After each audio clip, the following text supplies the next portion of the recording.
She is a USA Today best-selling author, Eliza Knight, writing this time under her juicy suspense pseudonym, Michelle Brandon. She is here to discuss her highly anticipated new thriller, Tradwife. Welcome to Author's Note. Thank you so much for having me. I'm so excited to be here chatting about Tradwife and my alter ego, I guess. That's right. We were saying, Michelle, we'll call you Michelle because if people, search for this on Amazon or wherever they're finding books, we want them to know that your name for this is Michelle. So, first of all, if people don't know, if they've been living under a rock, what's a Tradwife?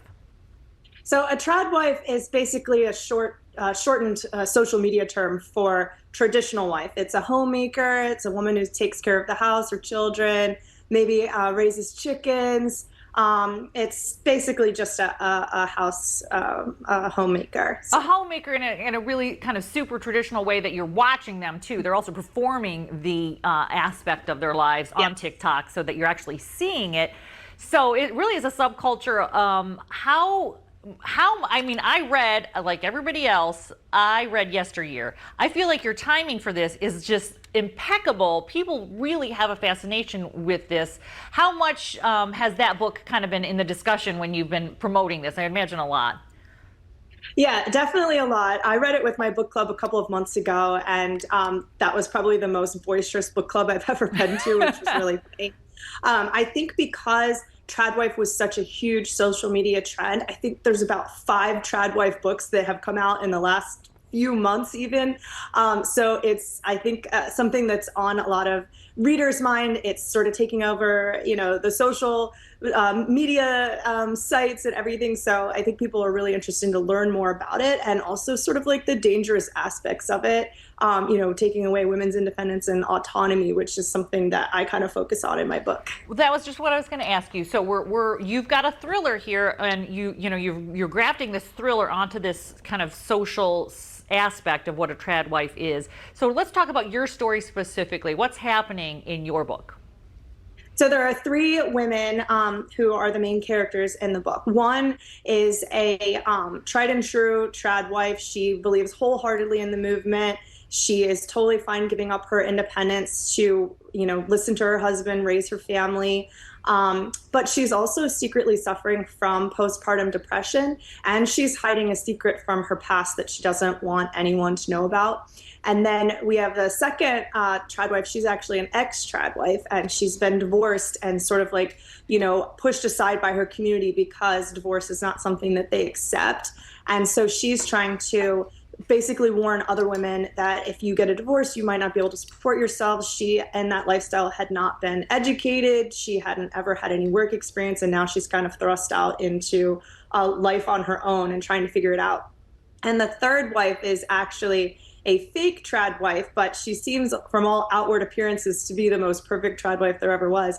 And she is actually out for revenge, come back to kind of haunt those who had hidden this secret from several years before. It sounds very juicy. It almost sounds like the Real Housewives of Tradwife. I mean, you have all kinds of things going on here. So in the Tradwife, in Yesteryear, a lot of people talk about Ballerina Farm. And that although she portrays this Tradwife life, she's also got $1 billion. So, she has a lot of help when it comes behind the scenes. Then most recently, I think her name's Nara Smith, she came out to say, I actually don't do all the things that I show you. So when you're seeing news about Tradwives, are you taking it in going, I knew this had to be the case? What are your thoughts when you see these kind of behind the curtain Tradwife revelations? Yeah, I absolutely thought all of those things beforehand, because the thing about the Tradwife phenomenon on TikTok, Instagram Reels, and things like that is that they're portraying a lifestyle in which they're homemakers. They don't work, they're just taking care of their family or their homestead, homeschooling their kids, all these things.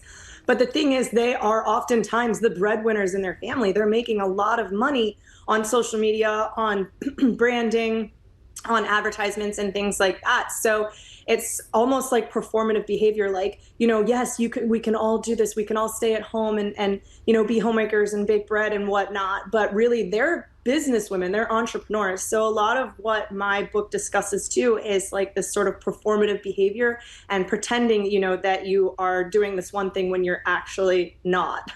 Plus the thriller aspect. Okay, so I want everyone to know the official name of your book is Tradwife. Tradwife. That's it. There's no other thing. Like, type that in and you'll be able to find it under your under whatever name. Don't put Eliza Knight in there, right?